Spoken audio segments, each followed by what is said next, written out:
अस्सलाम वालेकुम। I hope you all are doing well. तो मैं कुछ अरसे से जैन फार्म के कुछ प्रोडक्ट्स यूज़ कर रही थी, तो मैंने सोचा कि मैं आप लोगों के साथ भी शेयर करूं। तो ये प्रोडक्ट जो है, ये एक इनका एंटी एक्नी सीरम है जो कि मैंने मंगवाया था। तो इसको मैं यूज़ कर चुकी हूँ, तो इसका मैं आपको रिव्यू देना चाहती हूँ।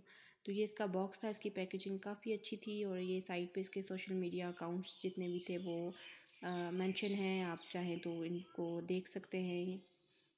तो ये इसकी पैकेजिंग है। इसमें इसको क्योंकि मैं पहले से अनबॉक्स कर चुकी हूँ, इसलिए इसमें एक और टेस्टर भी था जो साथ में जो उनकी दूसरी प्रोडक्ट्स हैं उनके बारे में, तो वो मैंने यूज़ कर लिया है, वो अभी इसमें नहीं है। इसके साथ एक ये चार्ट था जिस पे सारी इंस्ट्रक्शंस और डिटेल जो हैं इस प्रोडक्ट की वो मेंशन है। ठीक है, तो इसके बारे में जितना कुछ है वो बताया गया है। साथ में आपको ये भी इस पे मेंशन किया हुआ है कि आपने अपनी स्किन टाइप्स के हिसाब से कैसे इसको यूज़ करना है। आपकी ऑयली स्किन है, कॉम्बिनेशन स्किन है या ड्राई स्किन है। इस पे बेनिफिट्स जो हैं इसके दिए गए हैं कि किस चीज़ के लिए, किस लिए है। ये आपके पिंपल्स को रिमूव करता है, आप की एक्नी मार्क्स को लाइटन करता है और ऑयल को कंट्रोल करता है, आपकी स्किन को फ्रेश करता है, एंटी एजिंग है।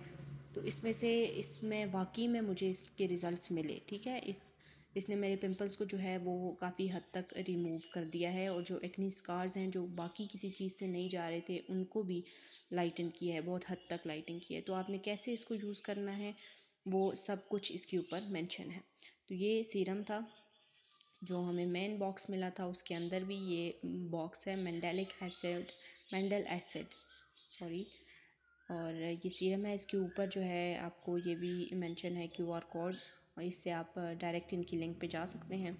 और इसकी साइड्स पे भी जो है इंस्ट्रक्शंस और डिटेल दी गई हैं, आप यहाँ से भी पढ़ सकते हैं और अपनी स्किन के हिसाब से कि आपने इस प्रोडक्ट को कैसे यूज़ करना है केयरफुली। तो आप पहले पढ़ लें, उसके बाद आप ये प्रोडक्ट यूज़ करें। तो ये है mandelic acid 20% anti acne skin brightening anti wrinkle serum. ठीक है, एंटी रिंकल का तो अभी मुझे नहीं पता चला, लेकिन मैं 2 हफ्ते से इस प्रोडक्ट को यूज़ कर रही हूँ, तो मैं इसलिए आपके साथ ये शेयर कर रही हूँ। तो इसने मेरी एक्नी इसने ट्रीट कर दी है। तो इसको मैं अनबॉक्स करती हूँ, फिर मैं आप लोगों को बताती हूँ कि ये प्रोडक्ट कैसा था और इसने कैसे मुझे हेल्प आउट किया।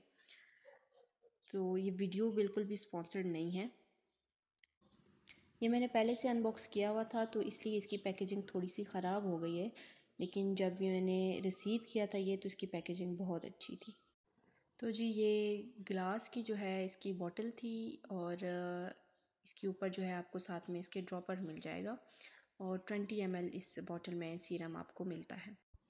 तो जिन लोगों को एक्नी का प्रॉब्लम है, जिन लोगों की एक्नी नहीं जाती, लेकिन अगर एक्नी चली जाए तो एक्नी के मार्क्स नहीं जाते, फोरहेड पे जिन लोगों के बहुत ज़्यादा बम्प्स होते हैं, तो उन लोगों के लिए ये प्रोडक्ट बहुत अच्छा है। इस प्रोडक्ट ने मेरी एक्नी को भी कंट्रोल किया है और एक्नी मार्क्स को भी बहुत हद तक कम किया है। और जो मेरे फोरहेड पे बम्प्स थे वो तो कम्प्लीटली गॉन। और इसके साथ ये कुछ प्रोडक्ट्स हैं इनके, ये एक डर्मावी का मॉइस्चराइज़र था और एक साथ में सनस्क्रीन थी। तो ये भी मैंने बहुत पहले मंगवाए थे, ये मैं यूज़ कर रही हूँ। ये दोनों प्रोडक्ट्स बहुत अच्छे थे, ये सनस्क्रीन भी बहुत अच्छी थी, लेकिन सबसे अच्छा जो मुझे लगा वो इनका मॉइस्चराइज़र लगा, क्योंकि ये बहुत लाइट वेट है और बिल्कुल भी ग्रीसी नहीं है, बिल्कुल भी आपकी स्किन पे कोई ऑयली इफ़ेक्ट ये नहीं छोड़ता और आपको स्किन बहुत ही हाइड्रेटेड और मॉइस्चराइज्ड फील होती है।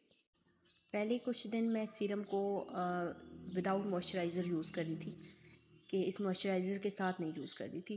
तो ये मेरी स्किन पे थोड़ी सी इरिटेशन काज़ कर रहा था, थोड़ी सी रेडनेस इची फील हो रही थी स्किन। लेकिन जब मैंने इसको इस मॉइस्चराइज़र के साथ यूज़ किया तो जो रेडनेस से काज़ होती थी या फिर जो इरिटेशन थोड़ी बहुत काज़ होती थी वो भी जो है वो बिल्कुल ख़त्म हो गई। तो आप लोग जब यूज़ करेंगे इस सीरम को तो आपने अपनी स्किन टाइप के हिसाब से यूज़ करना है। अगर आपकी ऑयली स्किन है तो फिर आप इसको 2-3 घंटे तक आसानी से लगा रहने दे सकते हैं। लेकिन अगर आपकी सेंसिटिव स्किन है या ड्राई स्किन है तो फिर आप जब 1 घंटा इसको लगा के छोड़ेंगे तो उसके बाद 1 घंटे बाद अपना मुँह धो लीजिएगा। क्योंकि थोड़ी बहुत ये इरिटेशन ज़्यादा कॉज़ कर सकता है अगर आपकी सेंसिटिव स्किन है तो। लेकिन जो है वो जो रेडनेस या इरिटेशन होती है वो थोड़ी देर बाद 5-6 मिनट्स के बाद वो भी चली जाती है। तो मेरे ख़्याल से वो कोई इतनी बड़ी प्रॉब्लम नहीं है, और मैं आप लोगों को रिकमेंड करूँगी कि आप इस मॉइस्चराइज़र के साथ इसको यूज़ करें। आपको इसके बेस्ट रिज़ल्ट मिलेंगे, और मैं इसको यूज़ कर चुकी हूँ। मैं इसको पहले पिछले 2 वीक से यूज़ कर रही हूँ। उसके बाद मैं आप लोगों को इसका रिव्यू दे रही हूँ कि इसने कैसे मुझे हेल्प आउट किया। ये मॉइस्चराइज़र और ये सीरम मैं दोनों रेकमेंड करूँगी। अगर आपको मॉइस्चराइज्ड और एक्ने फ्री स्किन चाहिए तो ये प्रोडक्ट्स बेस्ट हैं।